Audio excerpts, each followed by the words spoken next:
Bonjour amis, je veux vous parler de la voiture Ford Probe.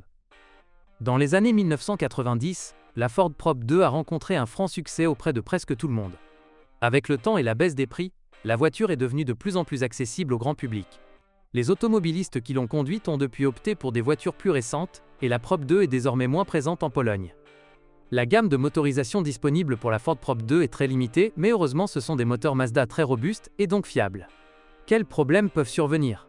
Les accessoires du moteur, notamment la pompe à carburant, la vanne EGR, la sonde lambda, le débitmètre d'air massique et le système d'allumage, sont également vulnérables. Les joints de couvercle de soupape, qui laissent échapper de l'huile moteur, sont également sujets à l'usure. Lequel est le meilleur ? Craignant une consommation de carburant élevée, la plupart des gens optent pour le moteur 2,0 litres d'entrée de gamme. Malheureusement, il n'offre aucun plaisir de conduite. Une accélération de 0 à 100 km/h en un peu moins de 11 secondes et une vitesse de pointe de 204 km/h sont des résultats plutôt médiocres pour une voiture de sport.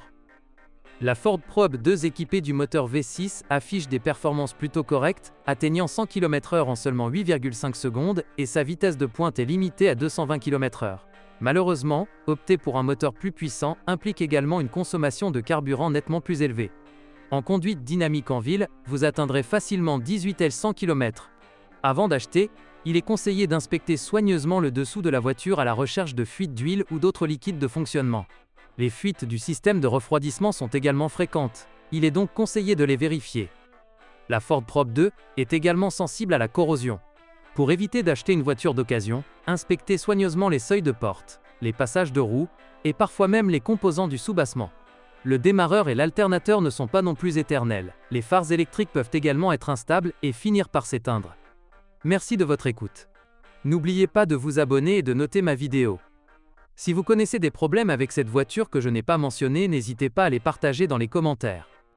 Bonjour les amis. Vous cherchez une voiture d'occasion? Vous devez prêter attention au site web carm.pro. Carm.pro est grand catalogue de voitures, moteurs, boîtes de vitesse. Et le meilleur, c'est que vous pouvez trouver des informations sur les pannes de n'importe quelle pièce. Complètement gratuit. Allez sur le site web carm.pro et découvrez tous les éventuels points faibles des voitures d'occasion.